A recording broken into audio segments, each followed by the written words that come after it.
Hello, beautiful lights, and welcome to another episode of From a Medium's Perspective. Today, I am so thankful that I am able to introduce a very unusual guest today. Her name is Joy Truskowski, and she is a musician, she is a composer, and an activist for peace in all ways. She's just a wonderful activist for positive change in life. Not in terms of necessarily waving signs about, but really in the way that she deals with people, creating community and working with people on a very authentic and genuine basis. One of her talents is that she composes and sings and produces her own music. We became friends a few years back, and I have always been touched and impressed by the music that she generates. And it came forward in a conversation that she actually uses music. Her music comes sometimes from her dreams. So today we're going to be talking with Joy Truskowski, a musician here in Roanoke, Virginia. You can find her on Facebook. And her last name is Truskowski, and I will spell that later in the show. We're going to be talking about creative collaboration with dreams. I have a special treat for you today, because usually we can't play music on our station because of copyright laws and all of that. But in this particular case, we're spoiled rotten because we have the actual musician with us, and she has given us permission to play for you some of her music. I'm going to introduce her first with her music, and so just take a listen here.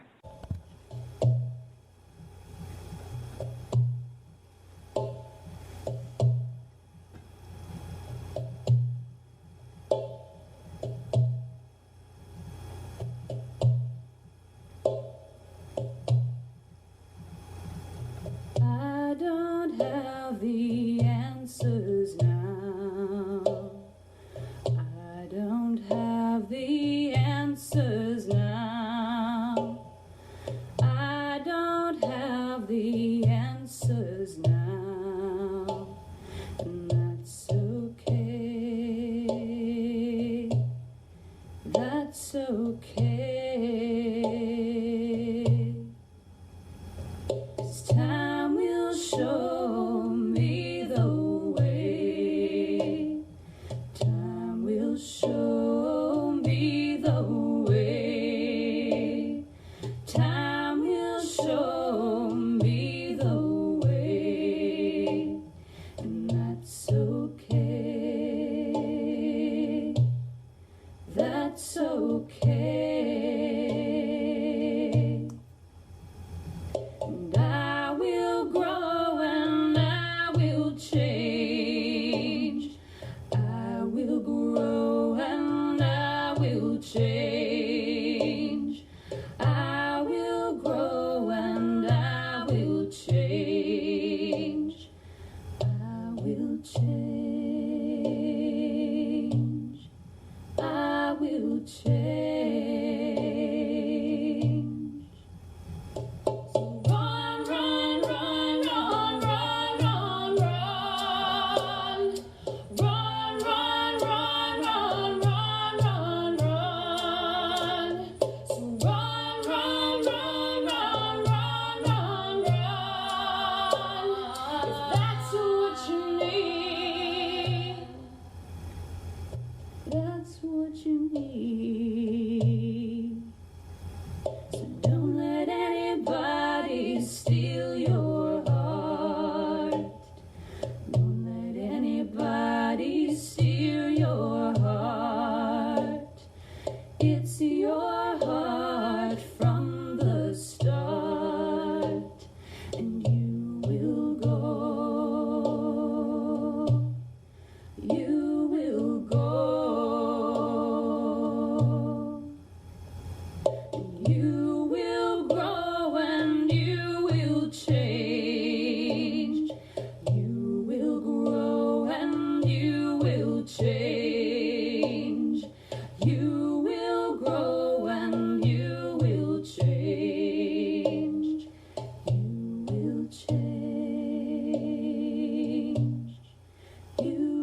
to change. Run, run, run, run, run, run, run. Run, run, run, run, run, run, run. So run, run, run, run, run, run, run. If that's what you need. Run, run, run, run, run, run, run. Run, run, run, run, run, run, run. Run, run, run, run, run, run. 'Cause that's what I need. That's what I need. That's what I need. That's what I need. It's impossible to get the multifaceted effect of music in one song, and I just thought that I'd play a single piece before I introduced Joy Truskowski. Joy, thank you so much for joining us today. You're welcome. I introduced the concept that you have used dreams. Your dreams have brought some of your music to you. I wanted to ask you what kind of music you play and maybe how that interface with the dreams has worked for you as a professional musician, and how that happened for you. Well, the type of music I play, I call it indie folk pop, and I call it that because folk means it's mostly acoustic. I play flute and acoustic guitar, and I sing and do some percussion. Often I play through a loop machine, so I'll do vocal percussion and lots of layers, but it's all acoustic instruments. Maybe explain for people that are listening what a loop machine is. A loop station is a digital recorder that records you live, and you record it and then you hit another button and it plays it back. So for example, if I'm playing a song and I play a chorus, and then I record the chorus and then I repeat the chorus, and I can sing harmony over myself. I heard the layers that you had in the songs that we shared with our listeners. What made you recognize that there was kind of a collaboration with dreams? What was the first dream that led to a piece for you? I can't remember the first one, but the one that stands out the most for me is a song I wrote called Elephant's Lullaby. And this was maybe, 4 or 5 years ago. And I heard the melody in the dream, which often happens, but I also heard the words of the chorus in the dream. Wow. Which is unusual. Usually I come up with the words afterwards based on images or the feeling of the dream. But this particular one, I heard the words of the chorus, and I wasn't sure what they were supposed to mean, but they really spoke to me. And then I just wrote it based on the imagery I saw in the dream and how it felt to me. I always feel like it's not like I wrote the song, but I didn't really write the song myself. I feel like I'm picking up on something from another place, and it feels more like a collaboration. Was it Mozart or Beethoven that heard the pieces and had to put them down? Did they both do that? I don't know. Typically, like even when I write a song that's not in a dream, I'll hear it in my head. And I've done that ever since I was a kid. I wrote my first song when I was 12, and I could hear it in my head. And then I had a little Casio keyboard, and I figured it out. But it was kind of frustrating because in my head I could hear an entire orchestra. I could hear percussion and what instruments I would use, but I only had a Casio keyboard, so I had to... Oh, that's precious, though.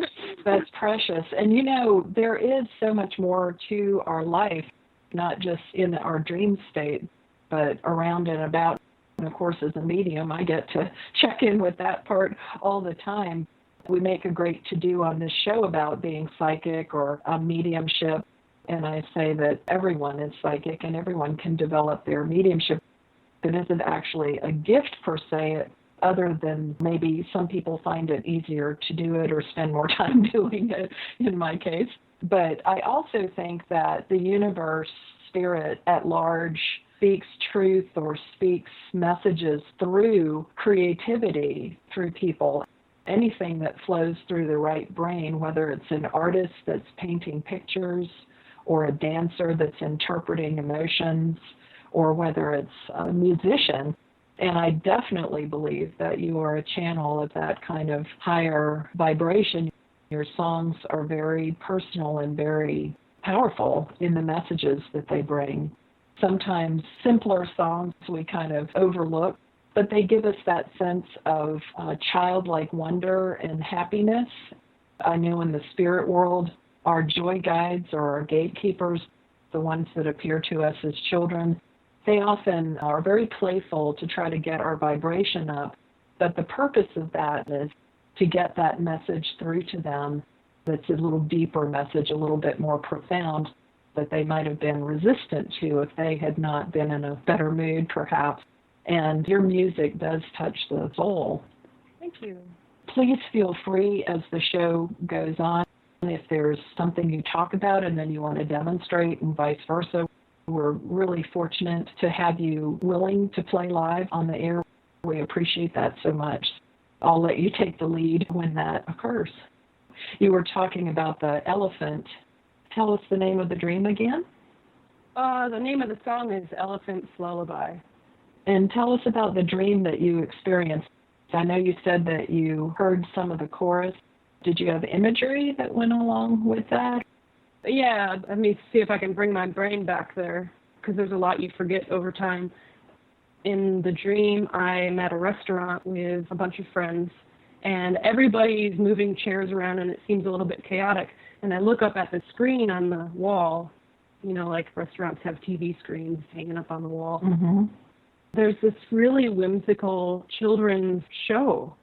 And in my mind, I think, oh, it's Sweet Pickles. And I don't know if you ever heard of Sweet Pickles growing up, but it was like a series of books. And I used to see commercials on TV. There was a Sweet Pickles van, and they'd bring children's books to your house. How cute. And that's all I know about it. But in my dream, for some reason, I made an association with Sweet Pickles. I thought, this is the Sweet Pickles show. There was an elephant just sailing a boat. He was sailing a sailboat over the ocean, and there's a song playing in the background. That's where I hear the chorus and the words to the chorus, kind of like in a childlike voice. Yeah. And then the elephant jumps off the boat, jumps into the ocean. He's just swimming in a pool of color, and he's happy. And it's just the happiest image and feeling. So I included that imagery in the song. And I'm not really sure what this means, but I feel like I should write this. Yeah. I was wondering if you'd be willing to sing it for us.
Where do we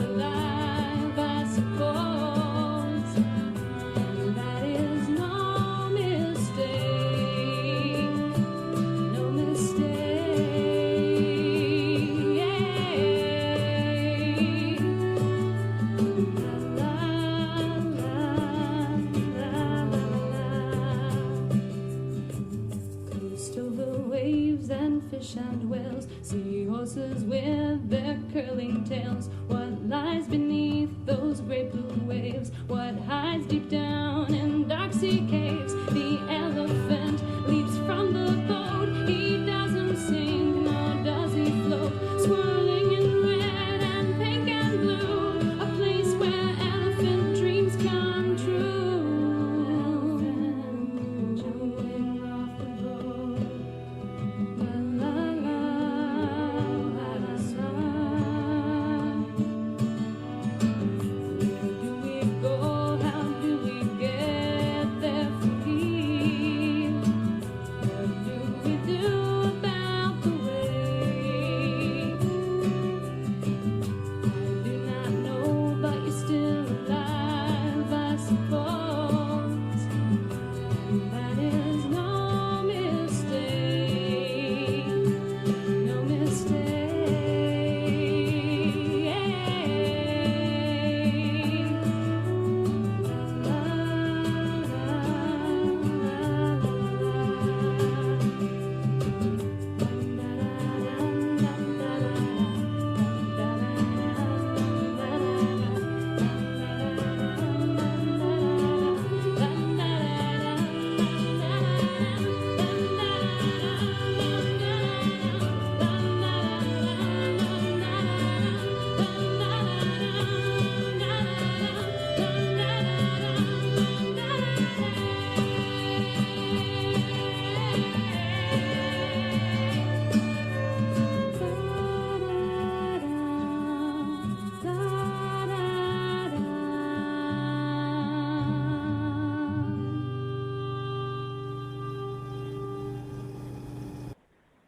I got tears just on that short part.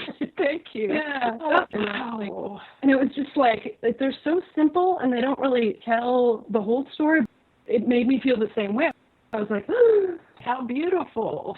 it rhymed, you know, like usually you hear stuff in dreams and it's kind of nonsensical and silly and you think it's really great when you're dreaming and you wake up and you're thinking, what was I thinking? It doesn't make any sense. Uh-huh. But I heard that and I was like, it made sense and it rhymed and I was like, wow. That is so beautiful. But yeah, I don't have my guitar to play that. Oh, that's okay. You sang beautifully. It worked. I got a tear.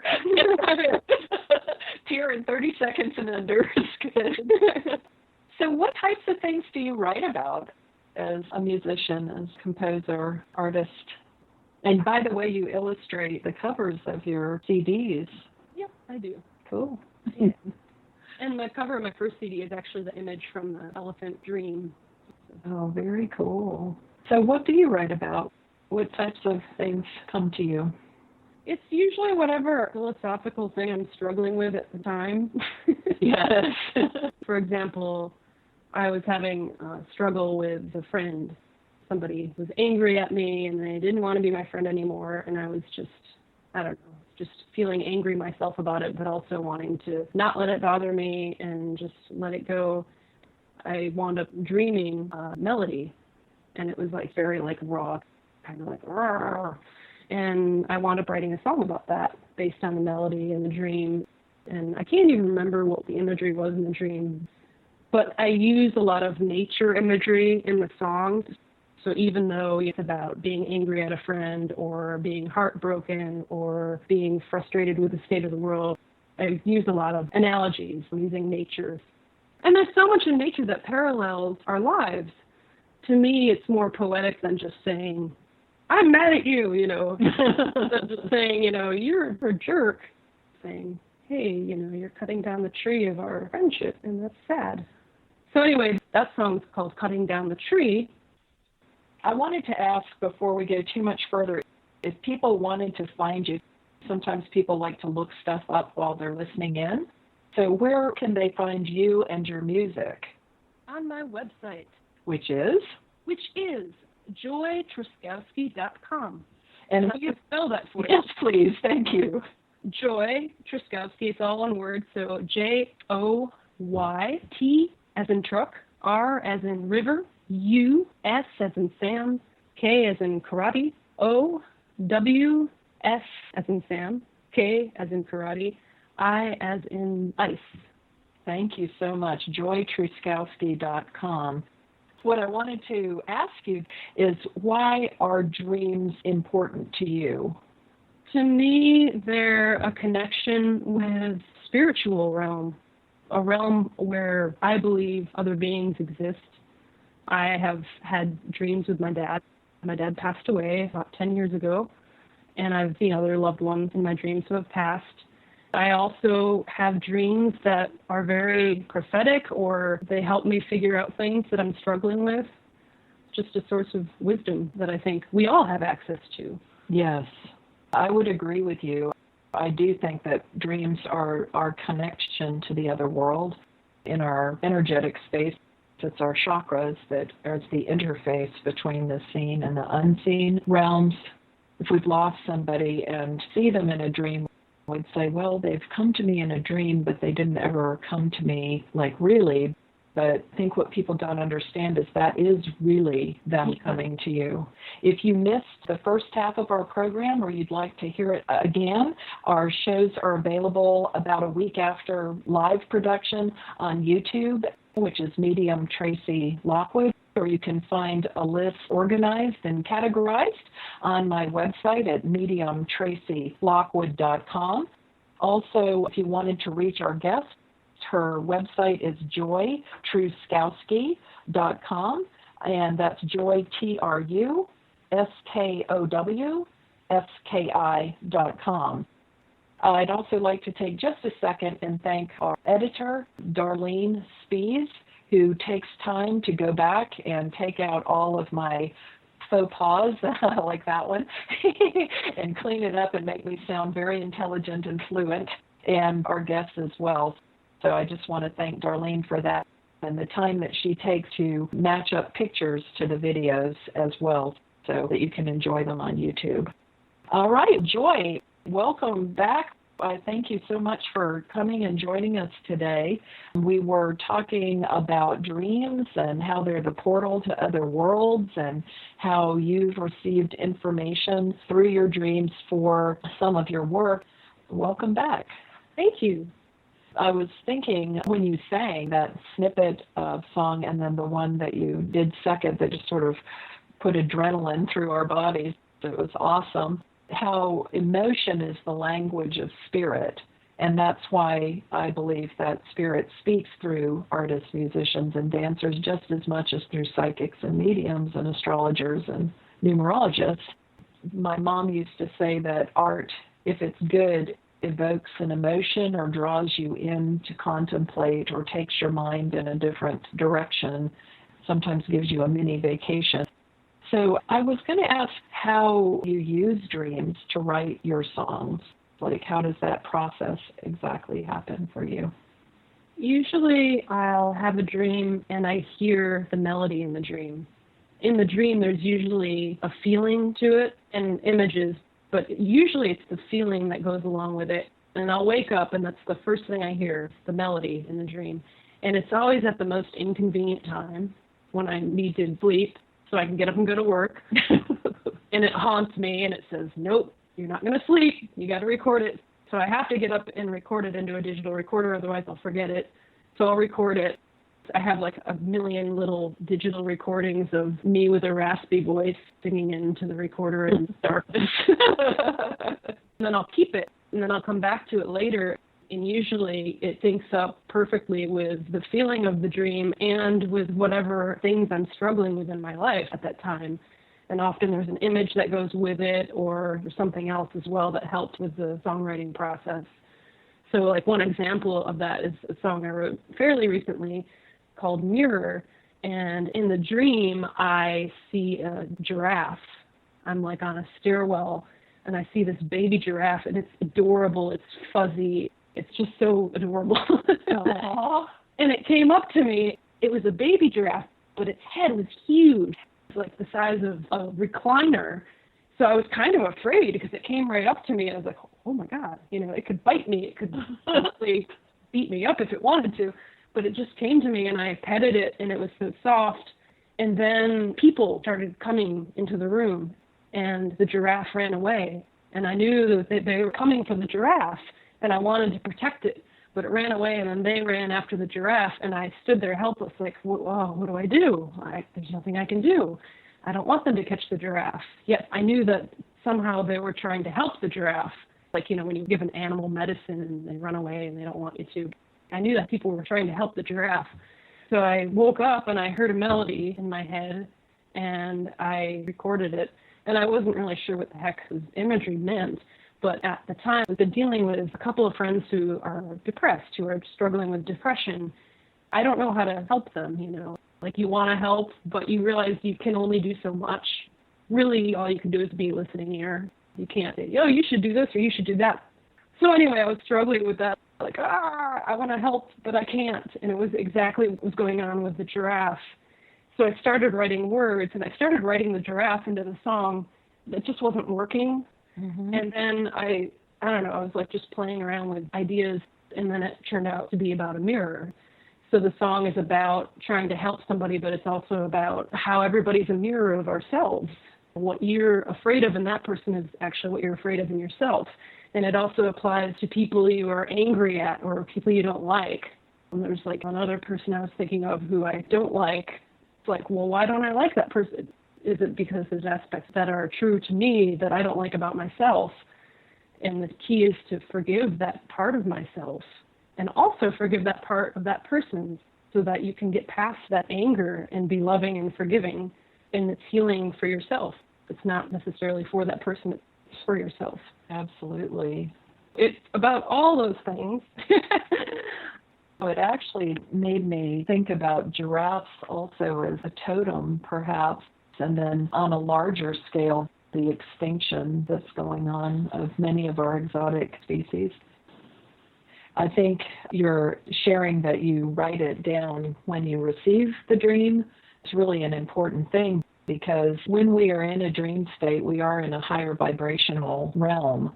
We're actually body and spirit, and the spirit is separate from the body. The body itself is resting, the brain is sleeping and processing, and then our spirit is free to travel. Just like when we come into this life, we kind of agree to a certain degree of amnesia, so we don't remember simultaneously all that we are as beings or all the lifetimes that we've experienced or all of our experiences that we've had on the other side.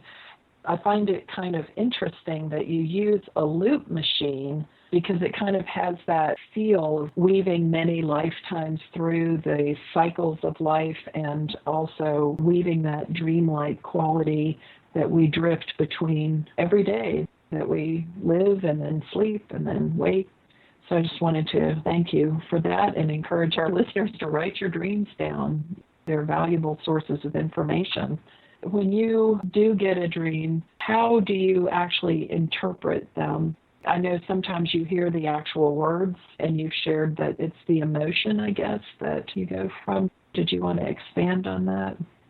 Let's see how to describe them. I guess they are sort of an intentional community in the mountains, and they host meditation retreats, Sunday pancake breakfast. But they've been around since the 70s, and there's 4 core members who are now in their 60s and 70s, 2 couples, and they are incredible people. I lived there for about a year and learned how to do dream work with them. And we sat and had a weekly dream work session. Well, we would each share a dream, and then we would choose a dream that one of us had to sort of pick it apart and analyze it. So a lot of what I believe and have learned has come from light morning. And one of the things is that often the emotion of the dream is just as important, if not more important, than the symbols. So I pay a lot of attention to that. But also the symbols in the dream, you can get those dream interpretation books. It's like a dictionary. You look up snake and you see what snake means, and you can look up giraffe and see what giraffe means. But one really important thing I learned from Light Morning is that even more important is what that thing means to you. Have a dream about a snake, and if I'm terrified of snakes, it means something else to me than somebody else who dreams about snakes, who's fascinated with snakes, and maybe has a pet snake and has grown up holding snakes and learning about snakes. So that's going to have different symbols to that person than it would be for me. Yeah, that's really true. I think we have some more concrete sciences like astrology and numerology. And those interpretations, although they can be permutated with an intuitive bend, they're very particular. And I know in the psychic world, I think of words as the least effective. They're necessary, but they're the language of this world. And then symbols is that soul language, and then emotions. When someone can start to interpret the emotions of another person, that's the highest level of being able to put that feeling into words, and in your case, into song. And then another thing that we talked about when we did dream work is that everybody in your dream or every thing in your dream is an aspect of yourself mirrored back. So I might have a dream about my boyfriend or my mom or something. And on one level, it is them. It is that version of them that I connect with in some way. But it's also a part of myself. So what does that person represent to me? What part of me are they representing? A different way to interpret it and try to get at the heart of what the dream might be trying to say. Yeah, and it's funny to think that truth or honesty is embedded in something as etheric as a dream. I was wondering if you would be willing to sing something special for me. Okay. We're getting close to closing down our show. Is there something you would like to share? Yeah, actually.